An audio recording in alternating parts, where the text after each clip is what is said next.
excited to get game week going, game week prep. Camp kind of came to end last week for us. I thought we had a really good football camp in terms of physicality, practice, enduring the heat. Really pleased with how hard our guys have worked and strained. It's not easy to be a football player in the fall because you don't get to do much but practice every day for 3 and 4 hours in the heat, and school's not here, people aren't on campus, and all that's changed now. So I'm pleased with what our guys have done up to this point. We're certainly not completely ready for Oregon. We shouldn't be. We've got other things to do to get ready for it. We've got a lot of situational football to get ready for, but I'm pleased with where we are, and it's time to lock in and finish up the prep. We got started last week, probably a little bit Wednesday, a little bit Thursday, and then all in Friday, Saturday, Sunday off, and then getting back to the grind today for the players. So we know we've got a really good program. Mario Cristobal's a good friend of mine, and he's done a great job recruiting players to Oregon, and Dan has taking those guys and watching what they did in the spring game and knowing the intensity and the organization that Dan has and the leadership. They're going to be a hell of a team, and they've got a lot of good football players on their team. So with that, I'll open it up. You raise your hand, we get a floor microphone to you. Kirby, before you hired Dan as your promoted Dan as your defensive coordinator, you mentioned that he'd done some out-of-the-box things that impressed you, and as long as you were a defensive coordinator, I wonder what would be out of the box, because I can't imagine there weren't many things you hadn't seen before you promoted Dan. But what are some of the things that make him, such an effective coach, and why you think Oregon, sought him out to coach their program? Well, I think the first part of that is I had a great relationship with Dan when he worked at the University of Alabama, and had a lot of respect for the way he went about his job. He didn't try to be somebody he wasn't. He didn't try to impress people. He just worked, and he grinded, and he really did a good job of just doing what you asked him to do. And I always thought he would be successful. He helped recruit while he was there, and when we had a job come open, it was I think Kevin Sherry ended up leaving, and it ended up being a no-brainer for us to bring Dan in, because I knew the value he had, number one, of knowledge, number two, of being around me. I was very comfortable with him, and he had more experience. So then when we had an opportunity to hire him as coordinator, I knew he was going to do a great job. Schumann was here at that time as well, and he and Schumann were really neck and neck the whole time, and both took on responsibilities. Dan would be the first to tell you he would have never had the success here he had it not been for Glenn Schumann. And that's what made the transition easier when Dan left, was the fact that it felt comfortable that Glenn would be able to take it over and do it along with Will. So it's always great when you got two guys that know the system and two guys that can share that responsibility. Hey Coach, just wanted to ask, how has the depth of receiver affected preparation heading into the season opener, and have the freshmen impressed you enough to have you confident in them if their number is called? Yeah, I think a lot can be made about depth at any position. There's never enough depth. I mean, you asked me one fall camp. We've been here for 7 of them. I can't sit here and tell you that we've had enough at any position, because as a coach, you concern yourself with reps, volume of reps. How do I get enough work? How does each player get enough work? And receivers no different than O-line or D-line or defensive backs. It's just you got a certain number of guys. We got the same number of guys there we've had pretty much every camp. So I don't know that there's a major concern for depth there. It's more staying healthy. We've had guys dinged up in every camp I've ever been here. And to be honest with you, we look at it every year, and every year it's about the same. We got the same number of soft tissues, same number of hamstrings and things, and it's kind of been that way this year. So I'm comfortable with where our guys are. We've got some young guys that are going to probably have to play and help us in the 2 deep. But if you're going to do it at a position, the position to do it at is receiver, because those guys tend to be able to have success at an early age. Kirby, there's obviously been a lot of talk this offseason about how many defensive players you lost. From the defense you see today, where are those guys at in your mind, and how good can they be? Where are they right now? They're inexperienced, young, and hopefully talented as we think they are players. At some positions more talented than others, but they're in need of playing a game, and I guess you could say that's experience, right? So they're in need of experience, but more so than experience, they need to play in a game. They need good things to happen and reaffirm their good habits, and some of them need maybe something adverse to happen and see how they respond. Because I've never coached a defensive player that didn't give up a play or get beat. So how are they going to respond to that in a game atmosphere? Because it happens every day in practice. But how are they going to respond to that in a game atmosphere? I don't know if we know that yet. And that's going to be the resiliency factor of where is this group? Because I don't think you really know until you go out in the game and have to execute it in front of the fans and against a really good opponent. Kirby, with this Oregon team, obviously staff turnover from last year, I think they've had like 11 transfers in. Just with that much that has changed from the 2021 season, what's the challenge like trying to prepare for a team like that? Well, some unknowns. You know, you're just trying to gather information. You're trying to figure out where the pieces are going to be, where's this guy going to play, and who's going to play. But that's for us to worry about as coaches, because for the players, we're worried about what we got to do. You know, if I execute my assignment, what does it matter who's across from me? I'm not getting into the details of where he was at last year. I don't care where he was at last year. I'm worried about what I got to do to execute. But we as coaches certainly like to know about personnel and matchups, and the game within the game is to try to get a good matchup somewhere out there. And matchups are easier to find when you know the team inside and out, like let's say an SEC team we play every year. It's pretty easy to try to figure out where your matchups are. Probably a little tougher in this situation of not knowing your opponent, and even the tape you have of the opponent may not be exactly what they're doing. So that creates an interesting dynamic, but it's not for our players to concern themselves with. Coach, what have you seen out of Stetson Bennett in this camp, and was it what you were looking for? Consistency, leadership, the things that you want your quarterback to be in terms of confidence, coachable, and understanding how to use the offense to help you. I think, you know, anytime you got a guy that's been in a meeting room for 2 and 3 years under the same system, it helps. But the reps help more than just the meeting room experience. You know, he's taken more reps with the ones. He's gotten more quality work against, you know, the best we got to offer. He gets to go against the best we've got every day, and I think that has helped his growth. I'm very pleased with what he's been asked, what he's done, and what he's been asked to do. And you know, we need him to play well. We need him to play well because he's a veteran player now. Kirby, you mentioned some unknowns, trying to find information. That Dan's not announcing his starting quarterback. Obviously, you're familiar with the guy that's the favorite. I mean, how does that impact, you know, him not saying this is our guy? That really doesn't impact anything for us. I mean, I know who the quarterback's going to be, so I'm not worried about that. I'm worried a lot more about how our guys play and what our guys do and how our guys execute. You know, you guys use that to write about and talk about, but I mean, let's be honest, regardless of which quarterback's in there, they're going to do what they do. And maybe he does one thing better than the other guy does, and you know, at the end of the day, they may play both of them, but it's never about the preparation for one specific quarterback as much as it is the preparation of your team to go play well. Kirby, when you're facing a guy that was on your staff for the last 4 years, what's the level, like a strategic level, you know, the familiarity that you both have with each other? Does that affect kind of game planning or anything, or do you try to change things up? And also just on a personal level to see, you know, I guess it shows some success, obviously, of your program, to now find a guy that I'm sure you're proud of him to be a head coach now. Yeah, on a personal level, I don't think the game has anything to do with that, and neither Dan nor I will be worried about each other during the game. It's not about that. He's fighting to do the best job he can for his organization and his players, and I'm doing the same here. We have mutual respect for each other, always will, always have. And just, you know, that's what competition's about. You know, you love to go compete, and it's about our players getting a chance to compete against their players.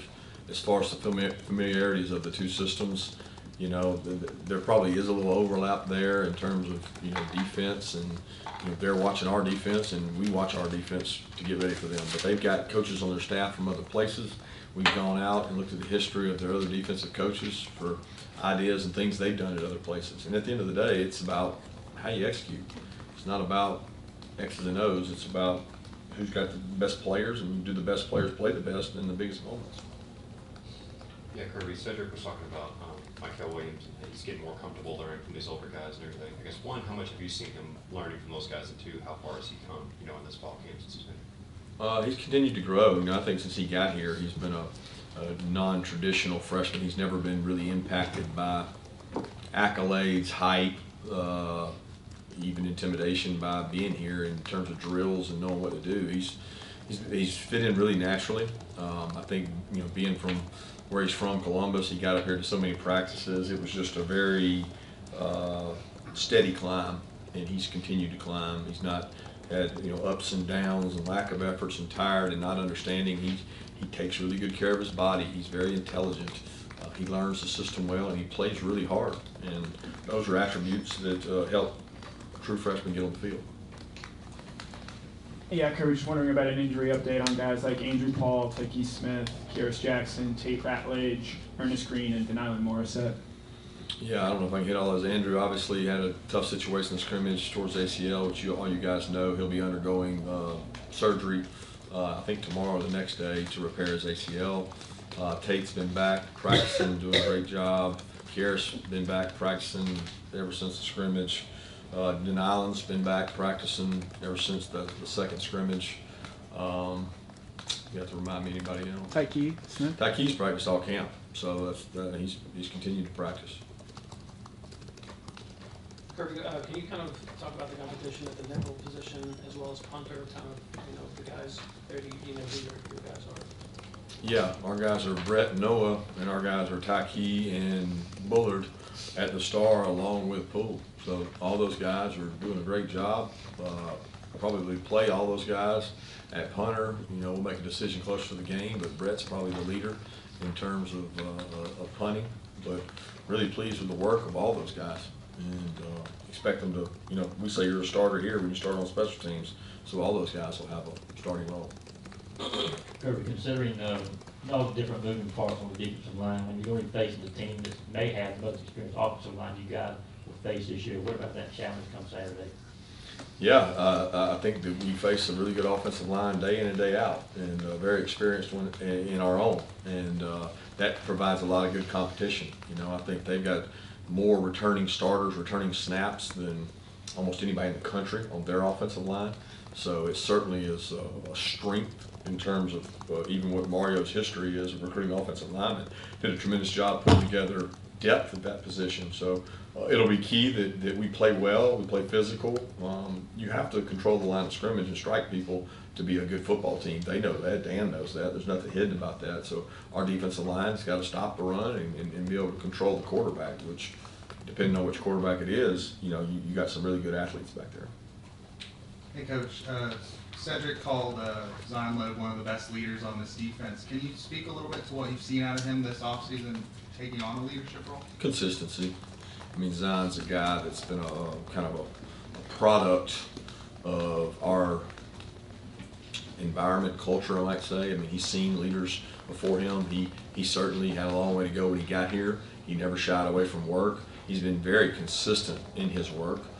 He's worked really hard to earn the opportunity he's gotten. I think he'd be the first to tell you there's things he can do better. He's not the guys that we played with last year, but he's a great leader, and he makes up for what he may or may not have in complete talent with effort, toughness, all the things we think are quality leadership things, and he continues to do that. How important is it for you guys to have success with your tight ends in this game, especially given the talent that Oregon has at that inside linebacker room? I don't know the relative question to what does the tight end success have to do with their inside linebackers? Well, just the matchup there between the two of them. How important is it for your tight ends to win that respective matchup? Again, I don't know how much they'll be matched up on those guys. Those guys are inside and the tight ends are outside, so I don't usually look at it as a matchup between tight ends and inside backers. It could be a matchup where one of them's blocking one of them might be covering them, but it might be a DB too. Are they going to play nickel? Are they going to play regular? Those are all questions that are going to be answered today at the game. But they have a tremendous tremendously talented inside linebacker room. I mean, both two kids we recruited here and tried to get here, and we had some pretty good inside linebackers when they decided to come, and we felt strongly enough they were good enough to come here and play. So they're talented. Our tight ends are really good football players. They're conscientious. They work hard. We need them to be successful regardless of who we play, because they're good players, and good players got to play well. But I think it'd be misleading to think that there's like this kind of like matchup where it's this guy against this guy, because I don't foresee that.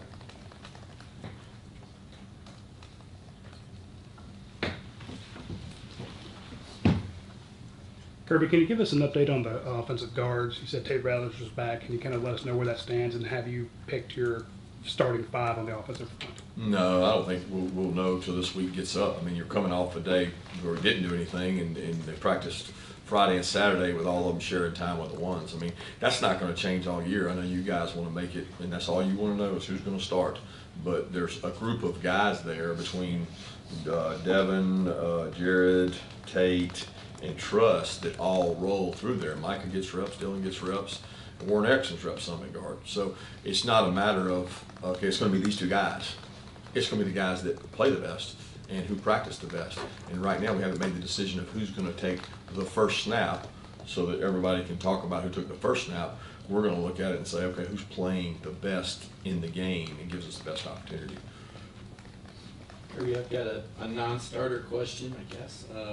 Captains, how do you guys decide the captains? I know last year you had like 18 different game captains. I think only 4 of them are back. And then as far as the leadership council, has that been a consistent in terms of the process, or have you done anything different with either of those two areas? No, we pick game captains by week, and it usually has to do with who we think can affect the team, or who maybe that week has to have the best leadership role. I mean, we played South Carolina, and Channing Tindall was a captain because he's from South Carolina, and we thought it would mean more to him, and being from that state. I mean, there's no rhyme or reason. It usually has something to do with who do the coaching staff, strength staff, player development staff think will impact that game the most. But everybody's a leader every game, right? You got a right to say whatever you feel like saying. So it usually comes from, for the first game, off-season workouts and camp, kind of who had the camp and who was the guy that everybody could count on to be there on that day that's 100 degrees and you're practicing for the 15th time. So we don't base it on a whole lot early. We base it on the fact that you're a good leader and everybody has an opportunity to lead. So that's usually, I don't remember the second part of the question. The leadership council. Yeah, the leadership council really was, we've done it every year we've been here, but we didn't do it since the Cincinnati game. It's been more of our skull sessions have been the emphasis, and spending time with each other and kind of all sharing in that responsibility and not making it like it's an isolated group. I still rely on leaders to make some decisions, and we have guys that we kind of consider that, but it's not a designated leadership council. 2 more questions? Yeah. You've said before you like playing in this game, the Chick-fil-A kickoff game. Can you just talk about why that is? And do you even have an opportunity with the craziness going on in college football reconfiguration to visit whether you want to get Oregon on a future schedule and maybe go out there to Autzen Stadium? Yeah, I love playing in this game because, number one, it's in Atlanta. Number two, I like playing in it because I think they do a tremendous job. It's an unbelievable venue. Your hope is you're back in the stadium and you've gotten another chance to play in it once already when it comes to the SEC championship game. So that has a lot to do with it, but just in general, I think playing a big-time opponent opening, whether that's home and home, whether that's neutral sites, that I just think it fires up your fan base, it fires up your all-season workouts. And some people do it, the second game of the year. To me, it's a great opportunity to go out and schedule opponents that get your fan base and your team excited to play. So that's, when we scheduled this one a while back, we knew the kind of team that Oregon was going to have, and we expect to have that same kind of team. So it makes for a great matchup. A couple more special teams questions, Coach. For consistency, you're seeing at kicker right now, just kind of what you've seen from there. And also with Andrew Paul's injury, does that at all give you pause maybe to use Kenny as Bud, the kickoff returner? Not really. We've kind of had our kickoff return guys lined up as far as who we think are going to do it all along. So it hasn't included Kenny because Kenny was one of the primary backs where last year he was sharing that load. But he's still kickoff return weapon and a guy that we can use when we need to. But the kicking has been, Pod's done a great job. You know, Pod's been very consistent in terms of, he comes to work every day, he has a routine he believes in. He and Zerk are battling for the kickoff spot. He'll probably be the field goal guy, barring anything happening between now and then. But very pleased with, you know, Pod's focus and his consistency. Really all the specialists, they have a unique group and they kind of work on a different schedule than us a lot of times. And I'm very pleased with where they are. Thank you. Kirby.